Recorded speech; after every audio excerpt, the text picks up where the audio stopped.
see Misto, master of magic. Your education is not complete until you've seen Misto. Step this way, folks. See Misto, the world's greatest magician. Huh? There you are. Thank you.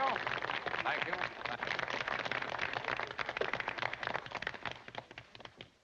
Now, here we have an ordinary loaf of homemade bread. Watch closely.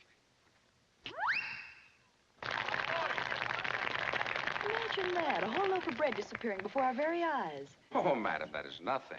You far excel me at making bread disappear. What are you talking about? I can't make anything disappear. No. Watch this. There, madam, is the amount of bread that you cause to disappear every week. You must be crazy. There isn't that much bread in the world. There's that much less bread in the world every week through household waste. Yes, ladies and gentlemen, it is a horrifying fact that waste, sheer, needless, unforgivable waste, accounts each week for more than 2 million loaves of bread. Bread that is ammunition as vital as bullets in this war. Such waste must stop. Well, I'd never thought of it that way. Friends, we're bringing you this brief presentation of so-called magic in order to make clear to all of us a matter of importance impossible to exaggerate. Our little tricks are amusing, we hope, and in their place on the stage, quite in order. But our purpose is to emphasize the fact that the stage is the only place where tricks will work. There's no magic that can stretch one loaf of bread into two or make a whole side of beef out of one small steak. So we'd like to tell you something about this problem that must be licked.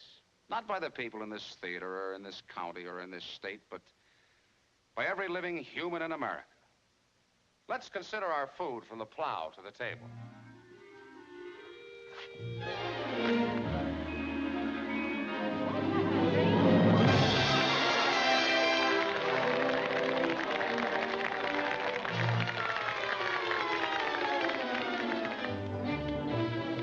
If we could produce crops by this method, for instance, we'd have no crop worries, but we can't. Our farmers have achieved miracles of production, but they can't do it by magic. This is a sample of the back-breaking work that has made our record food production possible. So huge that the supply set aside for civilians is as large as they had before the war in spite of vast military needs. Now, here are a couple of young people who helped out on a farm this summer. They and thousands others like them helped increase our production. But farm help was and is scarce. If the farmer could do this, and this,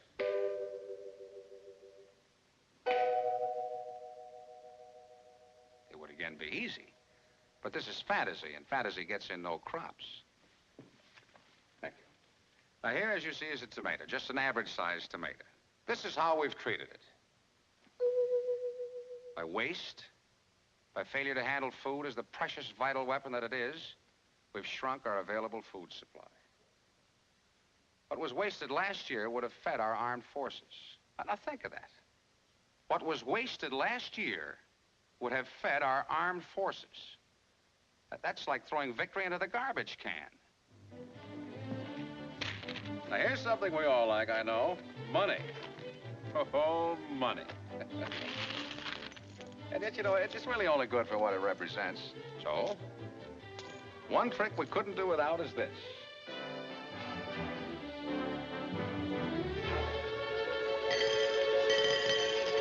Abba-dabba. That, in effect, is what we all do every time we take the money we've earned and go down and buy food with it at the corner grocery. You know, I have a friend who says, I say this rationing is a bunk. So is price control. I'm making plenty of dough now. What do I care about prices? If it wasn't for rationing, I'd be eating like a king. There's plenty of food in America. well, that last statement is correct anyway. There is plenty of food in America. Plenty for everybody if we handle it right. Now, we've got to do two things. One's rationing, the other's price control. Come on, I'll show you where you'd be without them.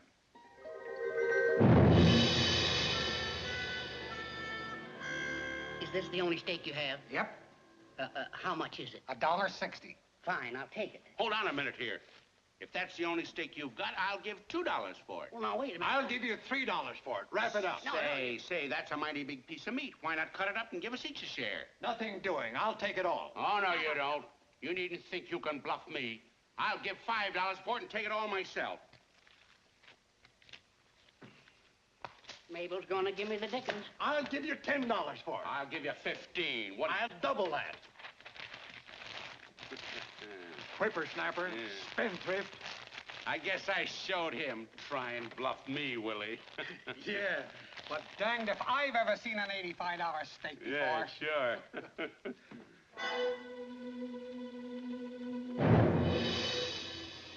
And there you are. You got all the steak, all right. The other fella didn't get any, but how many steaks could you buy that way? That's exactly what would happen if there were no rationing and no control of food prices. What it all boils down to, friends, is simply fair play. Let's look at it this way. Here's a typical American home.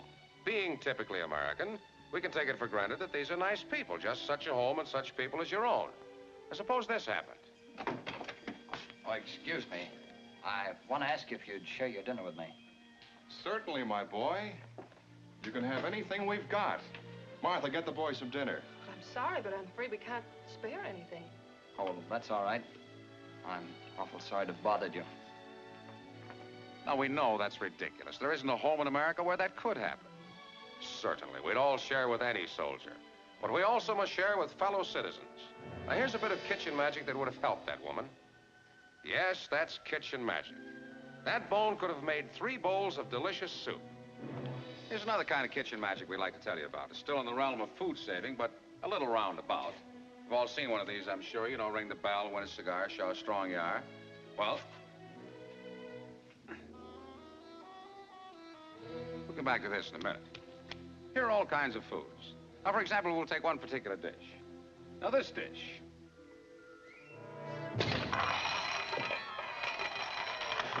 It's pretty palatable, but by itself can't provide the nourishment and strength-giving we need. And this. It's the same thing again. But the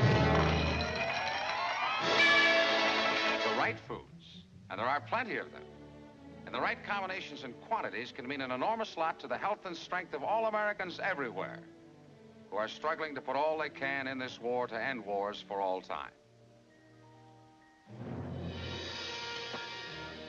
Well, ladies and gentlemen, we hope we've been able to highlight a few points of America's food situation for you.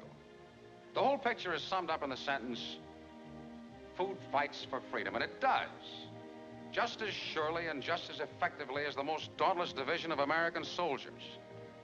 It's the weapon that's in our hands here at home, and we can use it to mow down our enemies just as surely as though it were a machine gun, and it's easy. To sum the whole matter up in a few words, we must do this. We must, number one, produce. Help however we can to meet production goals. Work on a farm, raise a victory garden, and make production count by using food wisely. Number two, conserve. Avoid waste. Preserve fresh and perishable foods. Eat the right foods. Use plentiful foods for scarce. Preserve and avoid waste. Number three, share. With our armed forces, our allies, and with each other through rationing. Cheerful rationing. And fourth, and perhaps most important, play square. Place the war first. Expect to have to make adjustments. Make them. Observe rationing and price rules. Thanks a lot. Good day.